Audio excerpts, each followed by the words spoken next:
Awesome. Thank you guys so much. I'm Paige. I'm an alcoholic. And yeah, what a privilege it is to be here with you. And I was invited to share my experience, strength, and hope for about 25, and we got the timer going. Thanks, Vince.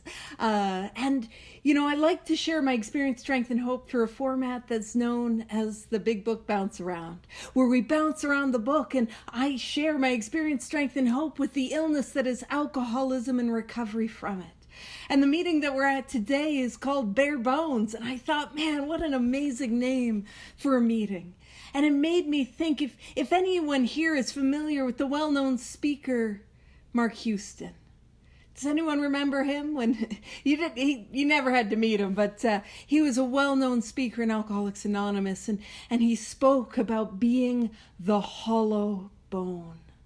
And it was such a visceral description of what it is like to live in the fourth dimension of existence, to awaken spiritually. It was such a visceral description of what I'm after in Alcoholics Anonymous. And with the Bare Bones meeting, I thought, why don't I talk a little bit about what it means to be the hollow bone and why I need to be that hollow bone and how I get there. And so for those that are wondering, the metaphor is as literal as that. I believe it comes from indigenous cultures, and it's about this idea of being a channel. If you're familiar with the St. Francis prayer, Lord, make me a channel of thy peace, so that I am a channel and I'm channeling through myself. I am not blocked, but I am clear. So the first place we're going to bounce around, if you have your book to hand, bounce with me if you want. If you don't want to, don't do it. It's completely consensual. All these things are consensual. And if you don't have your book to hand, don't you worry.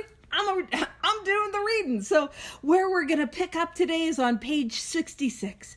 And it's going to be in the first full paragraph. It's a paragraph that kicks off, "It is plain that a life which includes deep resentment leads only to futility and unhappiness." And we're going to go to the bottom of that very paragraph. And it talks about this business of resentment is infinitely grave. We found that it is fatal, for when harboring such feelings, we shut ourselves off from the sunlight of the spirit. The insanity of alcohol returns, and we drink again. And with us, to drink is to die. And that is a small little sentence that might not make a whole lot of sense in this moment, but I hope to break it down. And what we're talking about is if I am blocked from this power, I will drink again. And here, when it talks about with us to drink is to die, what does that mean? What does that mean? That sentence, to drink is to die. Well, I can tell you what it's about from my own experience. You see, I'm an alcoholic, and what happens to me is I take a drink and I feel the effect of that drink. And that effect for somebody like me is, I take that drink, I get that relief, I get that release. But wouldn't you know it, it's like a switch that goes off in the back of my head, and it tells me more.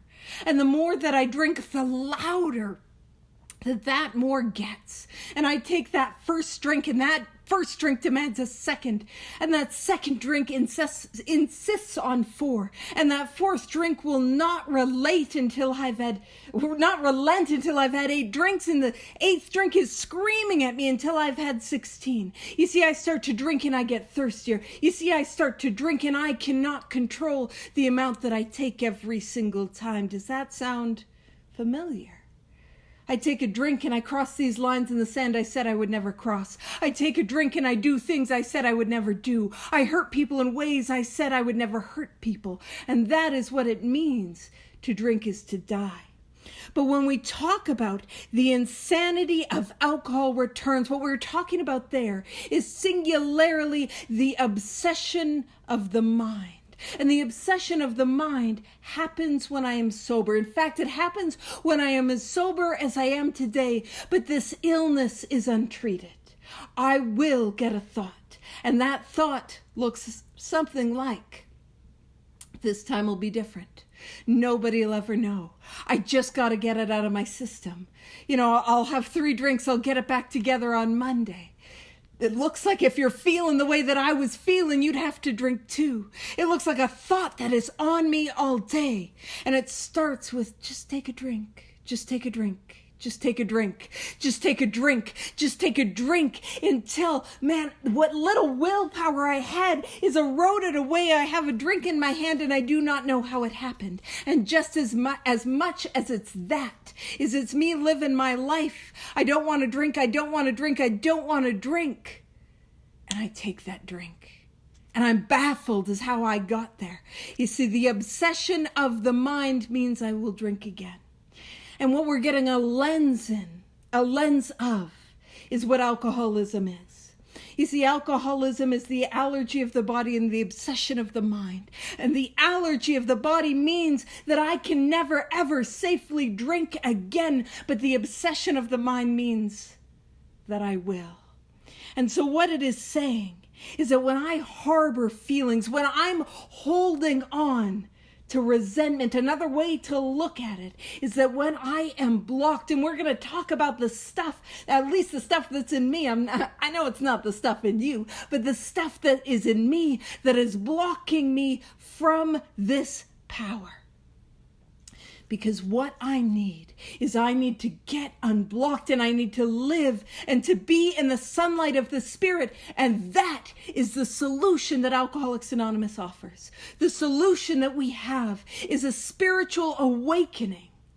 And how we get it, or at least how I get it, is through the 12 steps as outlined in the book Alcoholics Anonymous. So what it is saying is that if I do not have this spiritual awakening, if I am still blocked, if my channel is not clear, if I am not that hollow bone, then the insanity of alcohol, the thought that I have that tells me this time I can take the first drink, will kick in and I will drink again. So let's pop over. We'll go to page 64. Just flip the page. And it talks about resentment being the number one offender. And how it destroys more alcoholics than anything else. Very bottom paragraph of 64. From resentment stem all forms of spiritual disease. For we have been not only mentally and physically ill, we have been spiritually sick. And it says when the spiritual malady is overcome, we straighten out mentally and physically. So what makes me an alcoholic, how I diagnose alcoholism, how I define alcoholism, is I have that allergy of the body, that thing that happens more often than not, that once I start to drink, I can't stop. I can't control it. I drink and I get thirstier. I drink and I need more. And that is what it means to be physically ill. But it also talks about being mentally sick. And again, singularly, the mental illness, the mental obsession that we are talking about in Alcoholics Anonymous, that we're referring to in regards to alcoholism, is the thought that I have when I am sober that tells me I can drink again. And so that is what is alcoholism.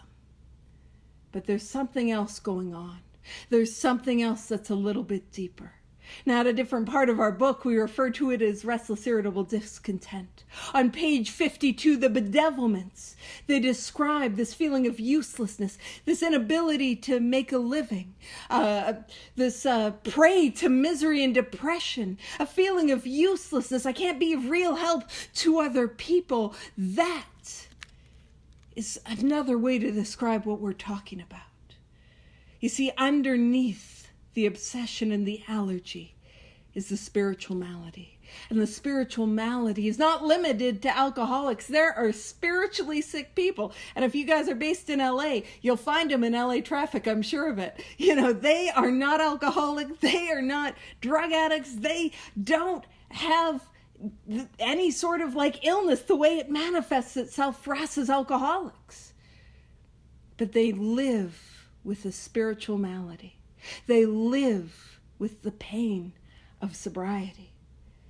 And you see what that looks like for me is I put down the bottle and the world starts to get gray. I put down the bottle and my skin doesn't fit. I put down the bottle and it's like there's screaming coming from the depth of my soul. You see, I put down the bottle, I can't get out of bed. I put down the bottle and it feels like somebody is stabbing my shoulder blades. The anxiety's so bad. I put down the bottle and I don't know how I'm going to face another day. I put down the bottle and I don't want to be here anymore. And that is what my experience is in regards to sobriety.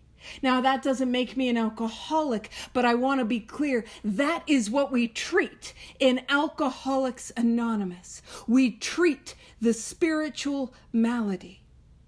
And that spiritual malady getting treated is what allows me to stay sober. I'll explain from these two sentences how that works. But what I want to emphasize is that emotional sobriety is the point. Physical sobriety is not a solution to alcoholism, and that was news when I got here. Like, that was shocking information. Because every time I took that first drink, I was sober. So sobriety can't be the solution. Every time I relapsed, I was sober. What do I need? I need nothing less than a spiritual awakening. And so in Alcoholics Anonymous, emotional sobriety is not like extra credit class, you know? It's not for the keeners or the nerds. It is an essential requirement for someone like me. I need emotional sobriety. Nothing less than that, and I will drink again.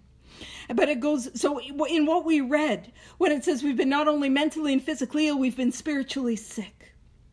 And this is the order when the spiritual malady is overcome.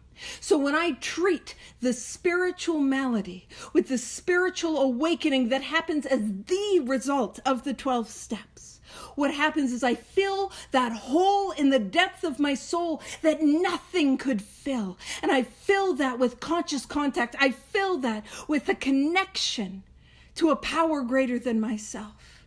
And what happens there is the thought to drink leaves. And how that happens is if you're like me and sobriety is painful, my brain lies to me. And my brain will tell me a lie that my same brain believes. Any lie that it'll believe to get me to take that drink, because that was the only thing that I found that gave me relief. And if I treat that spiritual malady, I've got no reason to take a drink, and the obsession leaves. And that is promised to us in the 10th step promises. It is promised. And if that obsession is gone, I don't take that first drink because I'm restored to sanity and I can see the true from the false. And if I don't take that first drink, I don't set off the allergy. And that's how Alcoholics Anonymous works. That's what we're here to do. Well, it's fair if you're like, that's not what I'm here to do. I just want to get the heat off, or I just want, you know what I mean? That's totally fair. But that's the process of what Alcoholics Anonymous is. And so what happens, I'm just going backwards in the book. Let's pop back a page. Let's go to page 62. So what is the stuff that is blocking me? What do I need to get free of? Well, to get a little bit of a glimpse of it, on page 62, first paragraph, it says selfishness, self-centeredness, that is the root of that we think is the root of our troubles. And selfishness and self-centeredness is, in my experience, driven by pain. You know, when you've hurt yourself physically and all you can do is focus and think about how much that hurts. Well, that's like self-centeredness, me thinking about me. And you know, when you physically hurt yourself and you limp and you sort of move in the world in that way, that's what selfishness is how I act in the world, operating from that place of pain. And that place of pain is a conscious sense of separateness from God, higher power, the creator, the spirit of the universe. It is only a sense, but it is a sense of separation. I feel this disconnect. The channel between me and this power is clogged. And here's what it's clogged with: selfishness, self-centeredness. That's what we think is the root. From that is what grows this blockage. It says, driven by 100 forms of fear, self-delusion, self-seeking, and self-pity. So what's blocking me is the 100 forms of fears, of self-delusion, self-seeking, self-pity. I'm blocked by my resentments. I'm blocked by my fears. I'm blocked by my relationship conduct. I'm blocked by my guilt. I'm blocked by my shame. I'm blocked. And so what is the process? The process of 4 through 9 is the course of action that will allow me to get unblocked. In step 4, I begin to see the truth about who I am, the truth about how I operate in the world, and the truth about the blockages that I have between me and this power. And if you've ever written inventory, you know what happens when you get to that 4th column place. And I call it that 4th column place, that place where I see the truth about who I am. You see, I think everyone's the jerk, and I do some inventory. And it's like, oh boy, I was the jerk. I was the jerk the whole time. And the same thing happens with fears. I have a look at these fears, and I see how me relying on me, trying to fix and manage and control, is blocking me. And I have a look at how relying on this power can relieve me. I look at my relationship conduct. I look at how I hurt others with my sexual behavior.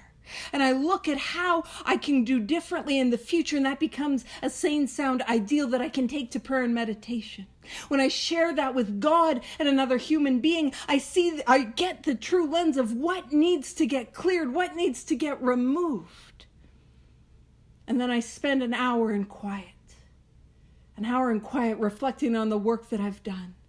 And if I am willing to have that which I see, that blockage cleared away, what happens is I ask this power to take away the stuff inside of me that is blocking me from this power. And a lot of it will go, but some of it will remain. And here's my experience. If I want to get free of my defects of character, you know what I got to do? I don't know what y'all need to do, but I'll tell you what I need to do. I need to go make amends for the harms that I caused with those defects of character. How often in my life I have a defect that persists until I begin to make amends for it. And that is what begins to clear away the channel between me and this power. And that is the point. And it begins to flow. And so where I think might be helpful to bounce around is, let's go to page 83. And on page 83, it's the first full paragraph. And we're in the part of the book that is in reference to amends and making amends with our family. It's the first paragraph. There's a long period of reconstruction ahead. Now, what we're going to do is we're going to go to the bottom of that first paragraph. And what it says is, so we clean house with the family, asking each morning in meditation. You know what's rude about that? Ask means prayer, which means I got a prayer life. Each morning in meditation, that's telling me I have to have a morning meditation practice. And it's right in step 9. It's not even letting me wait until the 11th step, which is rude. But asking in each morning in meditation that our Creator show us the way of patience, tolerance, kindliness, and love. And here's my experience. It's not my patience. It's not my kindliness. It's not my love. It's not my tolerance. And in step 10, it talks about love and tolerance of others is our code. Now, I was joking about LA traffic. I know if you've been stuck in LA traffic and you're running late, it's really hard to pull love and tolerance out of nowhere. I can't pull it out of my butt. Turns out that's not where it lives.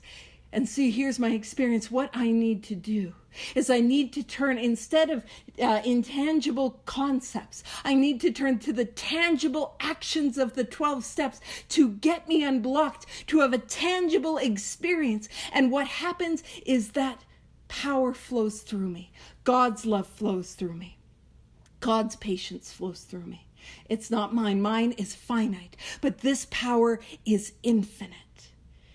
And what I'm going to do in step 10 and 11 and 12 is I am on a daily basis going to continue to keep that channel clear, because if it gets blocked again, what will happen is, if it is blocked sufficiently, I'll be cut off from that power and the obsession will come back and I will drink again. I got 5 minutes and 30 seconds left. I got you. And so what we're going to do, let's bounce around. Let's go to page 14 and let's talk about Bill Wilson's spiritual experience, because I want to talk about this experience of being unblocked, this spiritual awakening. What does it look like? Page 14, second full paragraph. These were revolutionary and drastic proposals. He's talking about the 12 steps. So if you came to AA, you saw the steps on the Zoom screen or saw on the wall and you're like, that's pretty drastic. We all felt that way.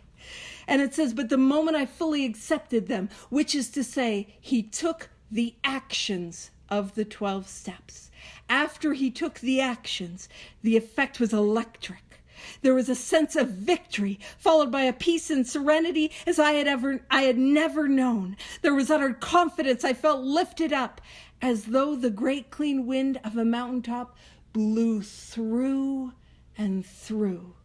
God comes to most men gradually, but his impact on me was sudden and profound. You see, the purpose for me is to get unblocked, to get clear, so that this power can flow through me. And Bill Wilson, how he described his spiritual awakening in other pieces of literature, it was not it was wind, but not of air, but of spirit that was able to flow through him. And that's what I'm after. You see, I can't hold on to this thing. And actually, bear with me. Let's pop over to page 56. And what we're going to do is talk about another spiritual awakening that happened. And it's page 56, and it's the bottom full paragraph, right after, who are you to say there is no God? And this is my guy, this is my homie, Fitz Mayo. I love him. I've had Fitz Mayo experiences when where he went with some of his dark places. I've been there with some of his spiritual awakenings. I've been there. And it says, this man recounts that he tumbled out of bed to his knees. In a few seconds, he was overwhelmed by a conviction of the capital P, capital G, presence of God. It poured over and through him with the certainty and the majesty of a great tide at flood. The barriers he had built through the years were swept away. He stood in the capital P, capital I, capital P, capital L. And when it's capitalized, it's just a synonym for God, or a word to describe the power behind the name. And he had stepped from bridge to shore. And so what happens is I clear away this stuff, and this power flows through me. And as we're talking about the hollow bone, and we're like, who will I be without that stuff that is blocking me? Because I get attached to it. I think it is me. It is not me, because that which is me cannot be removed. That which remains is who I am. I am not my defects of character. I am not my fears. I am not my guilt and shame, because that is taken from me. So who will I be? Will I be the hole in the donut? No, I'll be that hollow bone. And I will be who I always wanted to be: kind, patient, tolerant, loving, honest, considerate, a channel of infinite power and love. That's who we get to be. That is available for each and every one of us. But again, I am a channel. I'm not a bowl. And the reason I'm a channel is this. And let's pop over to page 153 with the 2 minutes left. I on the time, don't you worry. Page 153. And so we're in a vision for you. And what we're talking about here is this idea that it says, oh, hold on, where is it? When it talks about through you. And it's in the chapter Working with Others. You gathered an idea of how we approach and aid others to help. Suppose that now, through you, several families have adopted this way of life. And you see, I get to be a channel, not so that I can hold on to this experience, not just so I can hold on to the joy and to the freedom and to the peace and the happiness and the bare minimum sobriety that is available. But I get to be this hollow bone. I get to be this channel so that I get to help others. And I get to help others have the miracle that I have experienced. I get to help others find a peace and a serenity and a meaning and a purpose and a life beyond their wildest dreams. And that happens when I become willing to be the hollow bone. So 43 seconds left. That's not bad. Thank you so much for the opportunity to share. Thank you, guys.